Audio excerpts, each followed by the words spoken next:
yes, once again, I will be the first male boxer to actually capture the welterweight champion in 2 divisions, and that would solidify me as the greatest fighter of this era.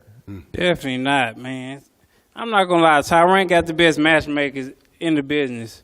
You ain't fought nobody, man. You haven't beat anybody undisputed at 140. Who you fought at 135, and who you fought at 147. Even you fought Sean Porter. Even Sean Porter said, What did I do to Sean Porter that you couldn't Sean do? Porter said he did not train Porter like he should. He didn't do the things that his daddy told him to do. What are you talking about? Even his daddy said it. Even his daddy said it. You butthurt that I got the Even his daddy said it. You butthurt. Even Kell Brook, he was already broken.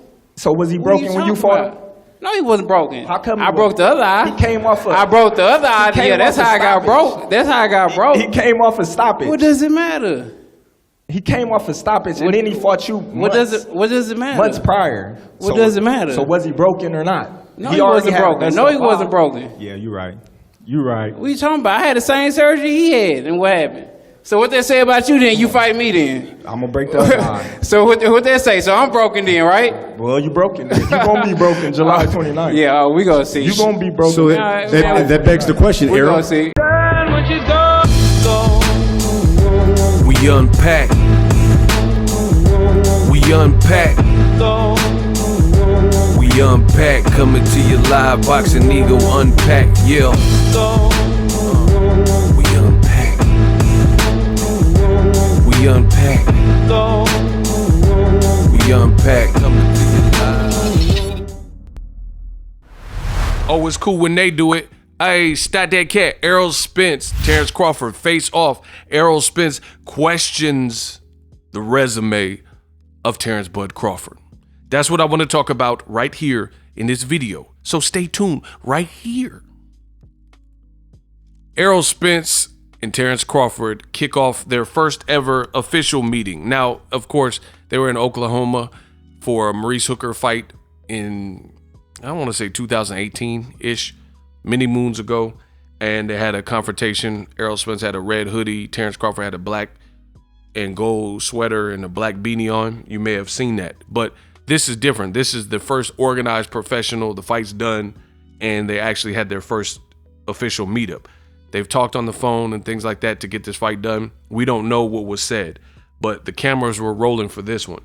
I made another video where I was breaking down specifically the overall Spence versus Crawford leg 1 Los Angeles stop press tour. So check out that video on the channel. I'm the best in the business, and it's not even close. I want to talk about Errol Spence, something he said. You heard me open up this particular video. Oh, it's cool when they do it. Errol Spence, he says that Terence Crawford resume is really not all that, not that impressive. He says, who'd you really beat at 40? Who'd you really beat at 35? What are we talking about? So Terence Crawford was in the middle of explaining why he feels he's the best of this generation, and Errol Spence had to cut him off. He got on the mic and says, you ain't really beat nobody. What have you done? Even Sean Porter's dad said he didn't train like he was supposed to. And Crawford obviously didn't like this, so Crawford rebutted by saying, what did I do to Sean Porter that you couldn't? But see, this is like some Donald Trump stuff where you're being asked a direct question and then you just deflect to the next subject. You never truly answer the question. We all know that Terence Crawford stopped Sean Porter. BoxRec will show you that. So that goes without saying. Errol Spence is saying, like, basically, who have you fought and who are those guys at the time in which you fought them? And when I said this thing, people were up in arms. The Bud Buddies, they got mad. And now you have Errol Spence who's saying the same thing. I want to know what the reaction is from the populace. Listen, Terence Crawford is an amazing fighter, terrific fighter, but Errol Spence said exactly what I've been telling you. The great ego Stradamus strikes again. Top Rank has good matchmaking, and they have clever matchmakers. That's the choice words that I've always used. Clever matchmaking, meaning guys will look almost invincible on Top Rank because of who they're fighting, when they're fighting them, etc. And that was the case for Terence Crawford. Like, you look at Mean Machine. When Terence Crawford fought him, yes, Mean Machine was his mandatory. But Mean Machine, if you look at his fight right before that, before the Crawford fight, he fought Ray Robinson, and he really should have lost that fight. But if you're not an avid watcher of this sport and you don't know what I know, and you don't watch some of these smaller fights, you would not know that. The judges scored it a draw, so he was able to retain his position as the number one mandatory for Terence Crawford, and then they fought. But he was coming off, I believe, a decent little layoff. And again, the bigger thing is he fought Ray Robinson, and he should have lost that fight. Same thing with like Teofimo Lopez. Josh Taylor, it was a great win, but Josh Taylor was coming off a long layoff. He's big, so he had to maintain his weight and cut his weight after a long layoff. In addition, he was coming off a sloppy performance versus Jack Catterall. So if you don't know these details, then you can't input them. It's like a calculator. If you are tallying something up, you need the digits in order to know what to add up, right? If you don't have them present, meaning you don't have the knowledge or you don't have the data or the information, then you can't take that into consideration. But the great thing about my channel, don't take my word for it. You can find the Ray Robinson, Mean Machine, the Ray Robinson and Mean Machine fight, and watch it yourself, and you tell me if I'm lying and you think that Mean Machine looks stupendous in that fight. I've said it before. Terence Crawford's a great fighter, but some of his thought processes don't add up for me. It sounds a bit delusional. He's somehow trying to make it look like he fought the better Shawn Porter. Errol fought a champion Shawn Porter. Shawn Porter was on a 400-day layoff when you fought him. There were long, laborious negotiations, and then you finally got the fight done. By that time, he was a podcast Porter, and he was off a 400+ day layoff, and he wasn't a champion. There's no way you're going to try to stretch that. Yes, Crawford got the stoppage, but that was the last fight of Shawn Porter's career. Showed you where Shawn Porter was at that time. In addition to that triangle theory of Crawford making it like he fought the better Porter, you have to understand the Errol fight came first. So what about all the punishment that he took going 12 hard rounds, grueling rounds with Errol Spence and getting dropped in that fight? Errol Spence hits harder, and that was a testament to interview. Shawn Porter said that. He said Shawn Porter, he's on record saying Errol Spence hits harder. So you got the banged up version of Shawn Porter, and same thing with Kell Brook. You got Kell Brook years after Triple G and Errol Spence detonated and destroyed both of his eyes, and he literally was fighting Rabchenkos and Michael Zarafas and guys like that, and not even looking great in some of those fights. So you can't then spin it and make it look like you fought the more impressive Shawn Porter or even the more impressive Kell Brook. Now, the last thing I need to say about the Shawn Porter thing, on top of the layoff, on top of the fact that he wasn't a champion by the time Crawford fought him, on top of the fact that there was a pandemic in between there when he fought Kell Brook and before the Shawn Porter fight in 2021, on top of all of these things, when it comes to Shawn Porter, people don't take this into consideration. After the Errol Spence fight, Shawn Porter fought Sebastian Formella during the pandemic, and this was a guy that no one really had even heard of, and he didn't look that commanding.